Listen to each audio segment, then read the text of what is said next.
Okay, so what if you could take the predictable, logical laws of physics and apply them to the wild, often chaotic world of finance? Sounds kind of out there, right?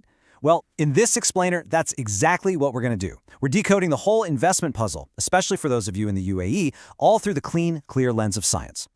So the big question is, can the very same principles that keep planets in orbit and explain how the universe works, can they really unlock the secrets of our own financial world? I think they can. Let's dive in and find out. All right, so to kick things off, our story begins with a physicist, and he's facing a puzzle that is, let's just say, a little different from his day job. It's the challenge of investing. So let's meet Ahmed. This guy lives and breathes equations and the fundamental laws of nature. But now he's taking that super analytical brain of his and pointing it at a totally new problem: how to make his money actually grow. And he's got this nagging question: can his background in physics actually give him an edge here? And that question brings us right to the heart of this whole idea, what I like to call the universal laws of money. This is where we're going to see how some of the most fundamental rules in physics have these really surprising, uncanny parallels in the world of finance. You know, it's actually kind of wild how neatly this lines up. In physics, you've got Newtonian equilibrium, right? Balanced forces holding planets in orbit. Well, in finance, you have market equilibrium.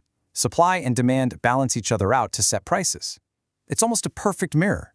But, and this is a huge but, here's the catch. Unlike planets, finance involves people.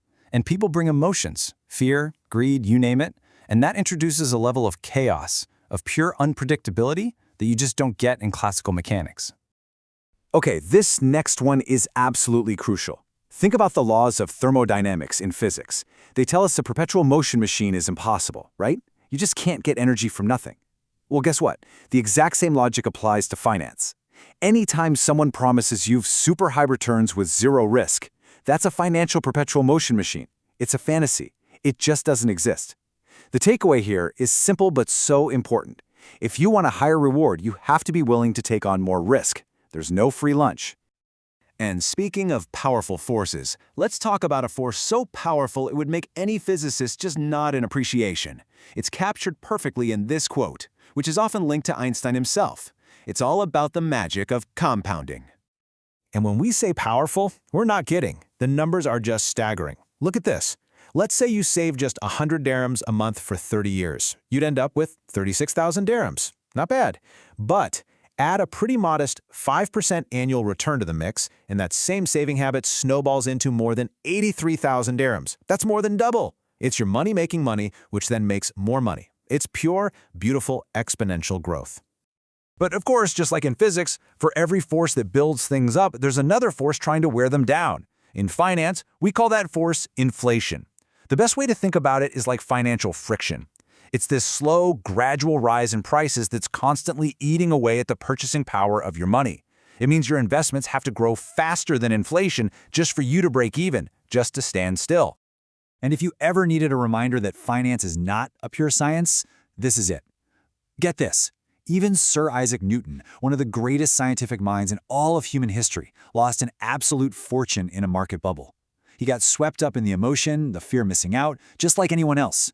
I mean, this story is the perfect proof that markets are driven by human psychology, by that madness of men, not just by neat, predictable laws. So, okay, we've got these universal laws in our head. Now what? How does Ahmed, or more importantly, how do you actually get started? Well, it's time to shift gears from theory to practice. It's time to build your financial toolkit.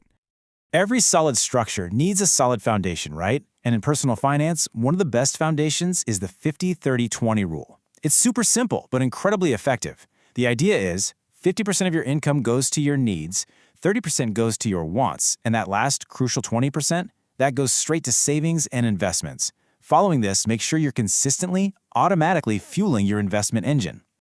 And this idea is captured perfectly by this quote from the legend himself, Warren Buffett. It's all about a mental shift. You need to stop thinking about saving what's left after you spend. Instead, you spend what's left after you save. You treat your savings like it's your most important bill. You have to pay yourself first, every single time. It's really about prioritizing your future self. Now, before you even think about investing a single dirham, you need a safety net, a buffer. This is your emergency fund, and you can think of it as your financial shock absorber. The goal here is to save up about 3 to 6 months worth of your essential living expenses, and you keep this money somewhere safe and easy to access, like a simple savings account. Why? Because this fund protects your long-term investments from all the curveballs life throws at you. It means you'll never, ever be forced to sell your investments at the worst possible time just to cover an unexpected bill. All right, let's talk about one of the most important concepts for managing risk: diversification. I love this analogy. Putting all your money into one single stock, that's like trying to balance on a one-legged stool. It's just asking for trouble, right? Super unstable. But diversifying your money across lots of different investments, that's like building a big, sturdy table with many legs.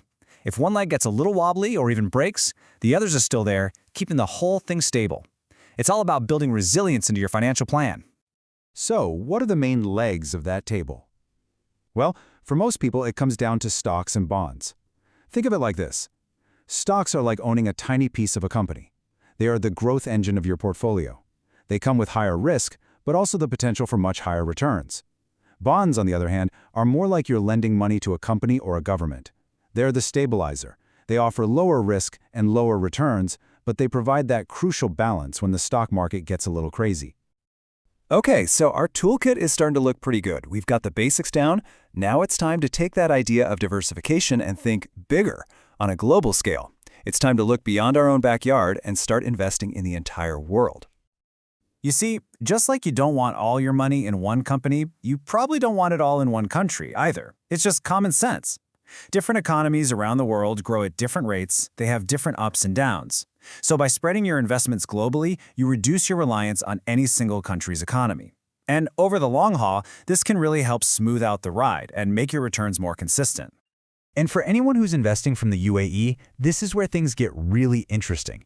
You have some incredible advantages. First off, there's no personal tax on your investment profits, no tax on capital gains or dividends. That is a massive advantage. It's like having a frictionless system where your money can compound even faster. On top of that, the UAE dirham is pegged to the US dollar. That means when you invest in US markets, you have very little currency risk to worry about, which is a huge deal. So, there we have it. We've looked at the fundamental laws, we've built up our toolkit, and we've scanned the global landscape. Now it's time to put all those pieces together. Your journey, it starts right now. So let's wrap this all up with Ahmed's final field notes, kind of a cheat sheet for getting started. Number 1, start with the basics. Get a budget in place and build that emergency fund. No excuses. Number 2, think long term. This is a marathon, not a sprint. Wealth isn't built overnight. 3, diversify, diversify, diversify. Spread your bets across different assets and different countries. 4, stay informed. Yes, but please don't overreact to the day-to-day market noise. And last but not least, number 5, make sure you're using those incredible advantages you have as an investor based in the UAE.